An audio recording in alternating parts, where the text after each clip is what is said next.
não nos tivesse deixado como remanescente, já como Sodoma seríamos, e como Gomorra seríamos semelhantes.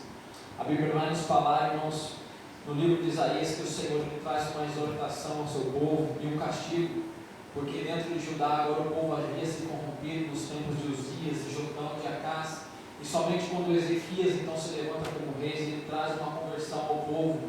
As portas do templo haviam fechadas, homens e mulheres fiéis ao nosso Senhor tinham sido ludibriados pela cultura dos assírios, por estabelecerem deuses nos altos à volta de Jerusalém. E então o nosso Deus, a Bíblia nos diz que cada vez que esse povo pecava contra Deus, a presença do Senhor se afastava do meio do povo.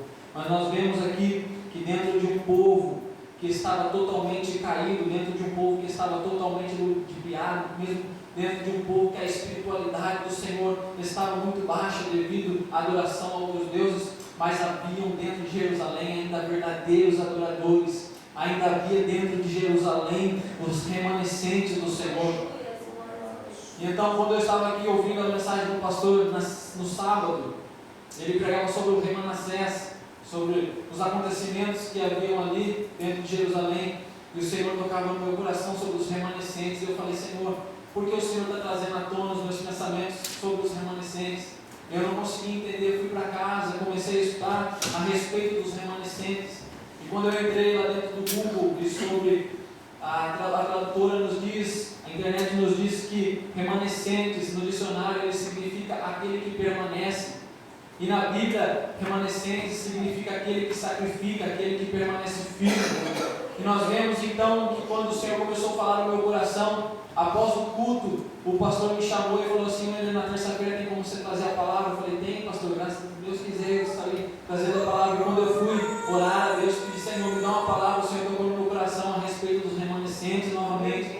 Eu falei assim: Senhor, então é disso que eu vou falar, é disso que eu vou pregar. E a Bíblia nos diz, irmãos, que existiam ainda verdadeiros adoradores dentro do templo que estavam adorando ao nome do Senhor. Em meio às dificuldades, em meio às idolatrias pagãs, em meio a um povo que havia se ludibriado, a um povo que tinha se afastado da presença do Senhor, ainda havia homens e mulheres compromissados com a verdade, compromissados com a presença do Senhor. E nós vemos que quando falamos em meio à sociedade, entende-se por ética, mas quando falamos sem estar na frente de pessoas, entende-se por critério, ou até mesmo por integridade. E a integridade nossa, pessoal, ela nos oferece 3 fatores. O primeiro fator, que é a integridade física. O segundo fator, que é a nossa integridade psicológica.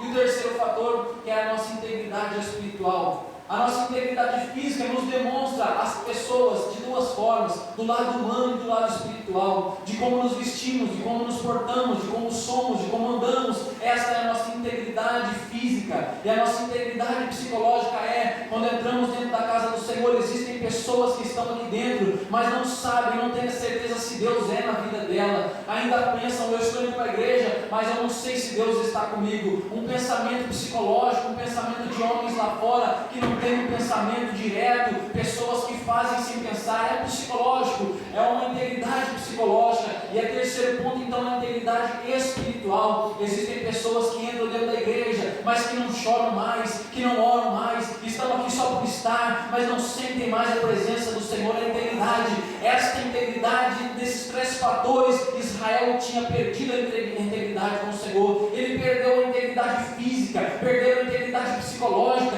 e perdeu a integridade espiritual. Deus olhava para a vida daqueles homens e não via mais nenhuma delas, não via mais um fervor, uma vontade de adorar, não via mais lágrimas saindo dos olhos daqueles homens porque haviam se corrompido. Mas quando Ezequias se levanta, ele olha para um lado, olha para o outro e fala: quem agora está comigo? Como vamos colocar Jerusalém de novo de pé? Mas quando ele olha do lado, havia um grupo de remanescentes, havia homens e mulheres que ainda estavam compromissados com a verdade, estavam compromissados em fazer aquilo que o Senhor queria. Aleluia! Nós paramos para entender, para aprofundar na palavra do Senhor, que recompensa nos traz ser um remanescente na presença do Senhor. E a Bíblia nos indica muitos fatores e nos explica muitas histórias a respeito dos remanescentes. Um dia o Senhor disse a Moisés: envia homens para espiar a terra.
dentro, o Senhor era com eles novamente.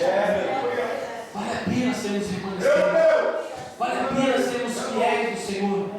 E Paulo está dizendo na carta a Timóteo: combati o combate, acabei a carreira, mas tenho guardado a fé dentro do meu coração.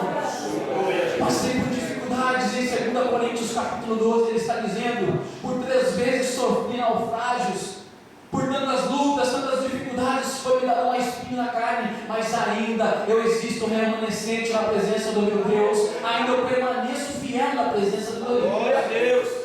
Remanescente é aquele que se não vende, aquele que se não dá ao mundo, aos prazeres dessa vida.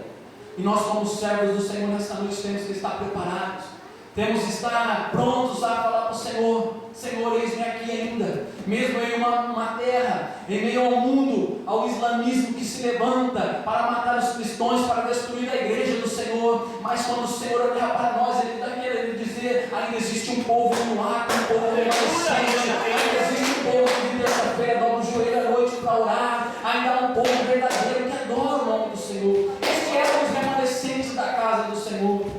O Senhor tocou no meu coração para falar a respeito dos remanescentes, a respeito desses homens verdadeiros, que nós venhamos continuar a ser verdadeiros na presença do Senhor, tanto no nosso lado físico, no nosso lado psicológico e no nosso lado espiritual. Nesses 3 fatores, que venhamos a ser corretos e simples na presença do nosso Deus. Amém? Que Deus venha abençoar os irmãos. Agradeço a oportunidade em nome de Jesus. Glória a Deus, aleluia, Jesus. Não, vamos orar? Vamos colocar em pé. Graças a Deus por esta noite. Deus tem falado com você. Nesse momento iremos orar ao Senhor, agradecer a Deus por tudo que o Senhor tem nos feito. Pai, nós te damos graças, Senhor Jesus, uma vez mais, Senhor Deus, por estarmos na tua presença, Deus. Porque devido, Senhor Deus, ao mundo oferecer, Pai, tantas coisas ruins, Pai, a graça fiz acontecendo, Senhor meu Deus, o inimigo, Pai, da nossa alma se levantando, Senhor meu Deus, para destruir a tua igreja, Pai. Mas aquela que o Senhor estabeleceu, Senhor meu Deus, o Senhor, Pai, é o centro, Senhor Deus. O Senhor é o centro desta casa, Senhor meu Deus, e aqui ainda há remanescentes, Senhor Jesus. Ainda há servos, Pai, servas, Senhor Deus, fiéis ao Senhor, Pai. Ainda há verdadeiros adoradores que adoram o Senhor em espírito e em verdade, Senhor Jesus. Ainda há verdadeiros homens e mulheres que dobram os seus joelhos, Senhor Jesus, para proclamar a Ti, Senhor Deus, a libertação de todos os mulheres que estão lá fora, Senhor meu Deus, para trazer a alegria que sentimos aqui dentro, Senhor Jesus, o calor que sentimos dentro do nosso coração, dentro da nossa vida, Pai. Ensina-nos, ó Pai, ensina-nos, Senhor, a cada dia andarmos contigo, Pai. Nos ensina, Senhor Deus, a cada dia, Pai, aprendemos mais da Tua palavra, Pai, e permanecemos firmes, Pai, contigo, Pai, até o soar da última trombeta, Senhor meu Deus, e sermos levados para morar contigo, Senhor, na glória. Nós te agradecemos, Pai, nós te glorificamos por esta noite, Senhor Deus, e por o Senhor falar fortemente ao nosso coração, Pai. Desde já nós te agradecemos em nome de Jesus, Senhor. Amém.